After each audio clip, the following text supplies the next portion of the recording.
Saya katakan tadi anak yang nakal, ya. Ini ke situ nanti. Arahnya ke situ nanti. Anak yang nakal, orang tuanya ridho, tetap akan masuk surga. Allah mengalah. Saya katakan Allah mengalah.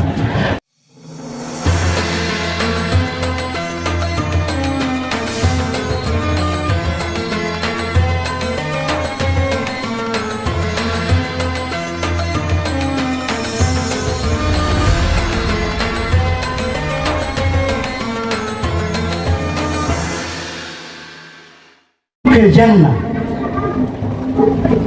Saya katakan tadi anak yang nakal, ya. Ini ke situ nanti. Arahnya ke situ nanti. Anak yang nakal, orang tuanya ridho, tetap akan masuk surga. Allah mengalah. Saya katakan Allah mengalah. Maka diceritakan dari Musa, ya Rob arini rofiki fil jannah. Ya Allah, siapa? Tunjukkan kepada saya teman saya di surga. Maka kata Allah Subhanahu wa taala, ditunjuk, wahai Musa, temanmu itu ada di pasar sana. Coba kamu jumpai, wahai Musa, itu teman kamu nanti di surga. Dan teman kamu di surga ini, kata Allah Subhanahu wa taala, adalah orang penjual ayam. Penjual? Maka besoknya Musa masuk ke pasar, tanya, di pasar ini ada nggak yang jual ayam? Ada, cuma satu pemuda. Gitu, tunjuk sama orang. Maka dihampiri oleh Musa. Sebelum dihampiri, dipandang dulu dari Musa ini, pemuda ini. Dilihat rambutnya gondrong, pakai anting, tatonya banyak, istilahnya preman ini. Iya, diperhatikan terus oleh Musa. Jualannya jualan ayam, bawa suntikan begitu. Ketika orang mau beli, disuntik air dulu, Pak. Ditimbang sama berat. Nabi Musa melihat pemandangan itu bingung. Kata Nabi Musa, rojulun anyar, ini pemuda preman, bukan pemuda baik. Maka Nabi Musa melus dada, apakah ini benar teman saya di surga? Kok Allah kasih tahu saya pemuda yang ahli maksiat tadi jadi teman saya di surga? Maka ketika Nabi Musa bingung, diteting malaikat. Maka Musa mengadu, ya hai malaikat, masa sih teman saya ini penjual ayam, preman lagi istilahnya? Kata malaikat, ya Musa, kalau itu sudah jadi ketetapan Allah, ya sudah, tidak bisa dirubah lagi. Tetapi wahai Musa, kamu selidiki dulu, jangan langsung divonis. Bagaimana pemuda tadi kok Allah tunjuk sebagai teman kamu di surga? Anda kan nabi, itu preman, istilah begitu. Bisa ketemunya di mana? Nabi sama preman, Pak. Istilah kiai sama preman, ketemunya di mana? Begitu kan? Satu kiai ahli ibadah, preman ahli maksiat, minum homer. Ketemunya di mana? Bahkan Nabi Musa zaman dulu itu ada adat begini. Kalau orang itu musafir, ya, lalu menawarkan kepada seseorang, bolehkah saya ini musafir, ingin silaturahim ke rumahmu, bermalam di rumahmu, boleh nggak? Kalau boleh, dipersilakan, nggak perlu kenal. Maka dihampiri pemuda tadi karena Nabi Musa ini ingin tahu apa sih pemuda preman ini kok jadi teman saya di surga. Nabi sapa, wahai pemuda, wahai penjual ayam, bolehkah saya mampir ke rumahmu? Saya ingin berkunjung ke rumahmu karena saya musafir. Silahkan kita. Istilahnya kalau bahasa Jawa Timur ini bukan preman, Pak, ora. Ora itu, Pak, ya seperti itulah. Berangkat bareng, Pak, ke rumah pemuda tadi. Nabi Musa ini penasaran, apa ibadah dia nih kok jadi teman saya di surga? Ini saya nabi, kata Musa. Ini preman. Sampai di rumahnya, Pak, dikasih minum Nabi Musa, Pak. Seperti ini, Pak, dikasih minum, diminum. Sudah.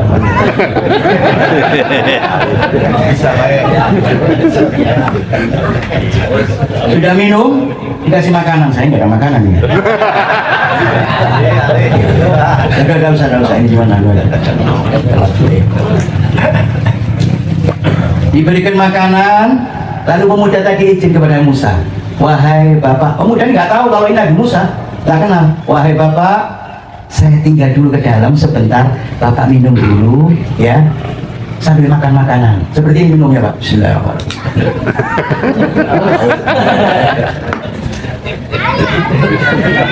Kita masuk pemuda tadi.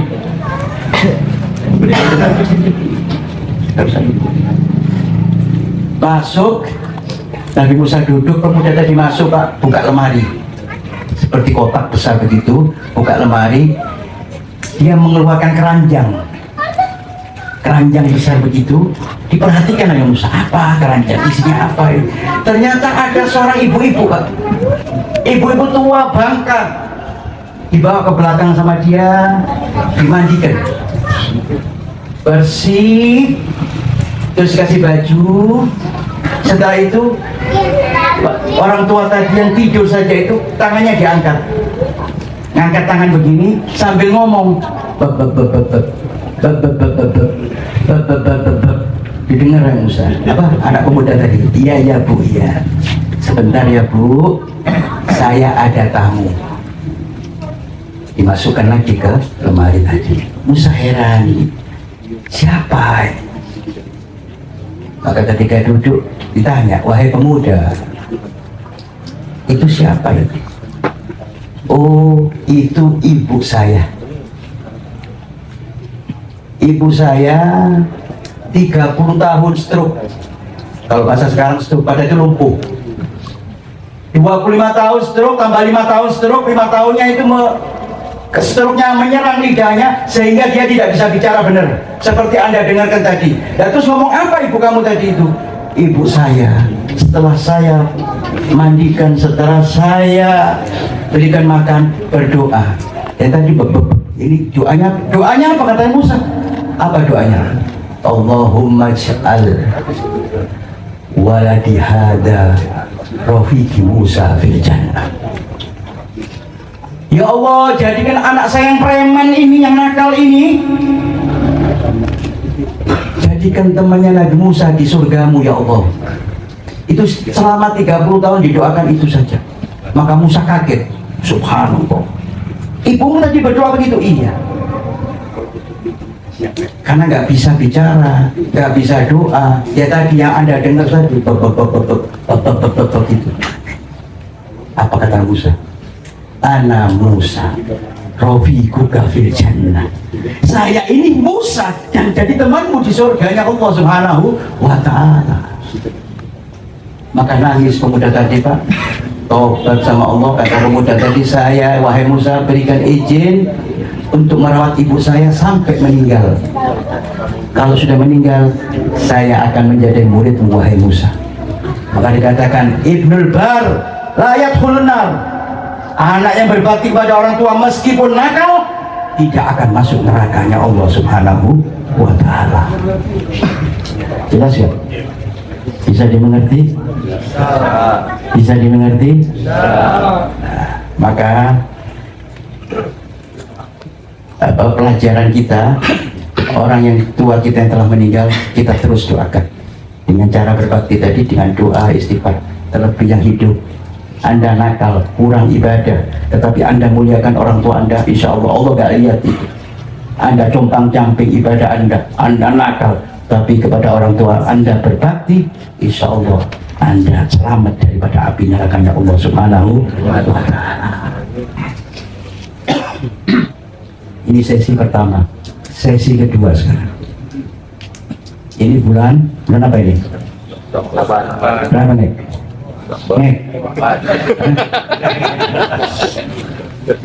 Bulan Sa'ban, tanggal berapa ini? Kalau untuk Sa'ban semuanya bisa ya. Tanggal berapa? Tanggal 2. Oh 22. 2 apa 22? 22 apa 2? 22 ya. Sudah mendekati Ramadan. Kalau sudah mendekati Ramadan begini, ya, saya katakan tadi bulan Sa'ban ini bulan ruah. Ayo perbaiki hubungan silaturahmi. Berbukti lagi pada orang tua, kepada guru, ziarah kita ke makom-makom wali-walinya Allah. Supaya nanti ketika kita masuk bulan Ramadan, kita dapat berkah dari mereka semuanya. Jangan amin dulu, lakukan dulu. Amin terus, nggak pernah ziarah. Saya yakin nggak ada yang ziarah sini. Main amin saja. Dan yang terpenting adalah, ini penting Pak, penting sekali ini. Anda kan orang mau kerja itu punya perusahaan, punya warung, misalkan istri Anda punya warung, masakan macam-macam kan belajar dulu. Caranya misalkan bikin gulai supaya enak warungnya, kan belajar dulu pakai resep segala. Ini urusan dunia. Anda ingin punya toko, Anda belajar dulu ngambilnya di mana, jualnya berapa, untungnya berapa. Terlebih lagi urusan akhirat. Ini Ramadan Pak, ngaji dulu bulan Ramadan. Jangan ujuk-ujuk Anda puasa. Belum tentu kita ini Pak, ibadah tanpa belajar, dikhawatirkan kita salah, ya. Ibadah kita salah, tertolak, marjut. Tuas kita ini ibadah, sholat, puasa, tapi kita nggak belajar ilmunya itu, khawatirkan kita salah. Maka kalau bulan puasa ini belajar dulu Pak. Saya mau tanya sekarang, kalau kita ini udah belajar, kira-kira Pak bulan puasa ini Pak, misalkan di tengah hari kita ini lapar Pak, ya kan lapar. Puasa misalkan dapat 10 hari atau seminggu lah, kalau seminggu baru puasa itu, kita makan ini Pak, siang hari. Makan kita karena lupa. Kira-kira puasa kita ini batal apa tidak? Batal apa tidak? Kenapa gak batal? Ya sudah, kalau begitu kita mohon kepada Allah. Ya Allah, mudah-mudahan puasa ini lupa semua ya.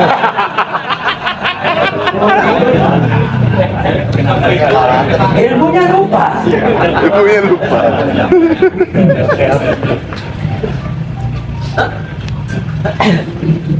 Maka perlu belajar. Ada dasarnya Pak. Man akala wasyariba nasiya wala yutimma saumahu fa innallaha azza wa jal at'umma wasadahu kama qala Nabi Muhammad sallallahu alaihi wasallam. Barang siapa yang makan minum ketika bulan suci Ramadan nasiya, lupa, maka tidak membatalkan puasanya, karena Allah Subhanahu wa taala yang menanggung makan dan minum manusia semuanya. Tadi jangan dilakukan terus Pak. Sekarang lupa. Makan nasi padang kita Pak, 2 piring baru ingat. Ya Allah. Nah, ini bukan lupa Pak, sengaja. Tapi kalau memang lupa, ya nggak apa-apa kalau lupa Pak. Bukan sekedar makan sampai apa itu magicomnya dimakan, kalau lupa nggak apa-apa. Asal lupa benar. Ya. Maka sebelum itu belajar hadirin. Terus misalkan kita pergi, boleh puasa atau tetap puasa? Boleh puasa. Boleh. Apa? Boleh puasa. Kalau pergi kita batal boleh nggak? Boleh. Puasa boleh nggak? Puasa boleh, batal boleh. Terus gimana sapi? Dua hukum ini, bingung kan? Tetap puasa. Orang berpuasa ketika jadi musafir ada syaratnya Pak. Jangan ada jam 8 pagi ke Jakarta buka puasa. Numpang ngopi. Iya, oh ke Jakarta Beb, saya musafir. Ya dosa Anda, tetap harus menggodai puasa Anda. Dan membayar jam lagi 80 mut. Tapi kalau Anda berjalan musafir sebelum fajar Anda ke Jakarta, nah boleh tidak berpuasa dan cuma bayar puasa lagi, cuma bayar puasa aja, tidak kena jam Anda. Ada jaraknya, ada waktunya. Jangan langsung keluar, pokok luar kota. Masih 80 kilo ini deh. Nah. Tapi berangkatnya jam 9 pagi. Nggak boleh hadirin. Maka belajar. Ayo belajar dulu puasa ini. Iya. Ya, Pak Ajis. Iya Pak. Hadirin kaum muslimin yang dimuliakan Allah, maka saya nasihatkan kepada kita semuanya. Ya. Ini bulan-bulan penuh berkah, penuh rahmat dari Allah Subhanahu wa taala. Ayo 11 bulan kita ini sudah santai-santai, ibadah santai kita. 1 bulan ini ayo yang semangat. TV-nya dikurangi, HP-nya dikurangi. Jual. Yang biasa berjamaah nonton TV, bubarkan jamaah nonton TV itu, jamaah ke masjid Pak. HP yang bangun tidur belum apa-apa, belum minum kopi, melek mata langsung HP. Udah Pak, tinggalkan Pak. Hah? Kebiasaan kita ini. Sudah bulan puasa ini bulan untuk ibadah, tobat kepada Allah Subhanahu wa taala. Kapan lagi bulan yang luar biasa ini kita dapatkan selain bulan suci Ramadan? Ini bulan maghfirah, bulan rahmah untuk umat Muhammad. Bahkan Pak, ibadah sunnah itu diganjar seperti ibadah wajib. Wa man tagarraba bihasna min hisalil khair kana kaman adda faridah fi ma siwa. Kata Nabi Muhammad SAW, barang siapa beribadah, berbuat baik yang hukumnya sunnah, diganjar seperti hukumnya Anda melakukan wajib. Anda sholat sunnah seperti sholat rawatib, sholat wajib. Nah, wajibnya bagaimana? Waman adda farido fihi kaman adda sab'ina farido fi masiwa. Barang siapa yang melakukan kewajiban sholat, puasa, akan diganjar 70 kali lipat daripada hari-hari biasa. Kan sayang Pak, belum tentu kita ini ketemu Ramadan tahun depan. Jangan Anda berangan-angan terus, sekarang saya sibuk, Ramadan saya kurang fokus. Kapan fokusnya Anda? Gak bisa saya ibadah tenang, kerjaan lagi banyak-banyaknya. Subhanallah, pada Ramadan ini kita suruh ngurangi Pak, istilahnya volume itu Pak, harus dikurangi dikit. Kerja boleh gak kerja kita Pak.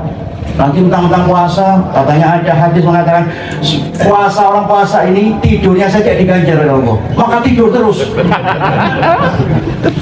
malam. Bukan kita ibadah, bukan baca Quran, main kartu kita nunggu sahur main apalagi catur, itu ngabisin umur itu. Ngabisin umur. Bikin kayu mati, iya, ngabisin umur. Ayo isi Ramadan ini Pak, boleh Anda malam, tapi tanggung jawab Pak, siang ini ada kerjaan kerja seperti biasa, cuman dikurangi aktivitasnya, jangan kenceng-kenceng kerjanya Pak. Kalau kenceng-kenceng Anda lemes, takutnya apa? Takut Anda gak kuat puasa, masuk angin, muntah, batal kebetulan. Nah ini tempatnya. Iya, begitu kan? Jadi kalau bulan puasa ini Pak, ayo dikurangin, nonton TV-nya dikurangin ya Pak. Kata Nabi Muhammad SAW, kata Kiai tadi, sabar dan syukur. Nah ini bulannya Ramadan ini. Wahwa, kata Nabi, wahwa sahrus sabrun. Ini bulan sabar. Artinya apa? Sabar kita Pak. Ya, sabar dalam arti hawa nafsu kita kekang dengan puasa. Sabar Pak, jangan puasa ngamukan. Mentang-mentang lapar, sedikit-sedikit ngamuk. Biasakan kita ini kalau lapar ngamuk kan, kalau udah kenyang santai, lemes kita. Boleh Anda begitu Pak, pakai teori begitu, boleh. Ketika misalkan rumah Anda ini didatangi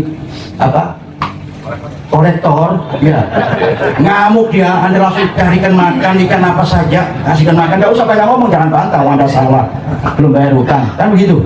Kasih makan yang enak, kasih minum, kasih kopi, kasih rokok.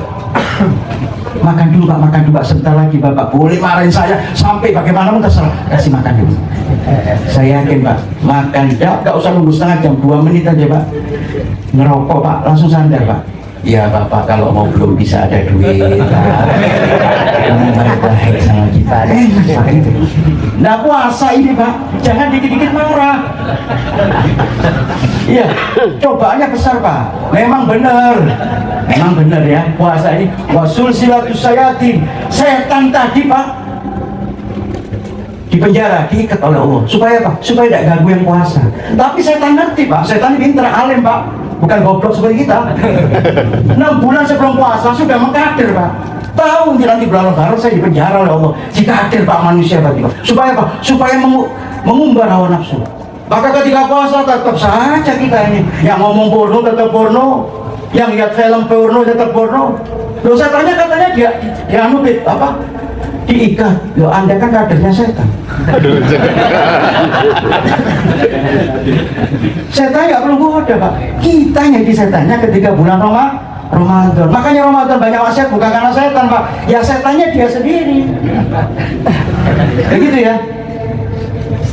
Setan diikat, Pak. Ini apa masa mau bohong, Pak? Wasul silatus sayatin fi Ramadan. Setan ini, Pak, diikat talinya, Pak. Nggak bisa bergerak, nggak bisa goda manusia. Cuman setan itu bisa masuk majrad dam. Karena di pengalian darah kita, Pak. Masuk ke jantung, masuk ke hati, porno hati kita, Pak. Jelek sama tetangga, saling benci, saling mati, sombong, iri, dengki. Itu, Pak. Setan tahu. Ini setan gak siap-siap, Pak. Ntar lagi di penjara tahu, Pak. Malam ini saya ngomongkan, ini setan tahu. Iblis. Dan dihukum nanti, Pak. Iya. Ngamuk, ya hari ngamuk. Percuma, Pak. Anda kalau nggak sabar, istilahnya cuma nahan lapar dan dahaga saja, nggak dapat pahalanya puasa. Kam min shaimin laisa lahu min siyamuhu ilal ju'al ats, kata Nabi. Berapa banyak orang yang berpuasa tetapi gak dapat pahala, cuma dapat lapar dan dahaga saja. Karena apa? Gak bisa nahan hawa nafsu, ngamukan, Pak. Sama istri ngamuk, digigit ngamuk, Pak. Dibangunin ngamuk. Loh, ini waktunya sholat tuh. Bulan Ramadan dibangunin kita. Karena malam semalam kita nggak tidur, dibangunin istri atau anak, ngamuk sama anak, Pak. Ada nggak? Pak. Cuma, Pak, mendingan makan saja. Kalau saya begitu, nggak bisa mengontrol hawa nafsu. Padahal ini, nah, puasa itu intinya ada mengontrol hawa nafsu kita. Bukan melawan setan, Pak. Setan nggak ada lawan ini, Pak. Ramadan nggak ada lawan setan ini, Pak. Setan sudah diikat oleh Allah Subhanahu Wa Taala. Cuman kita ini jadi kadernya setan. Begitu ya. Jadi setan nggak ada, Pak. Malam hari tambah nggak ada, Pak. Jangan takut nih masuk kuburan. Setannya sudah di penjara semua. Nggak ada yang takut-takutin. Cuman ente sendiri yang takut. Jadi wajah ente dikata seperti setan. Begitu ya, para hadirin, para setan semuanya.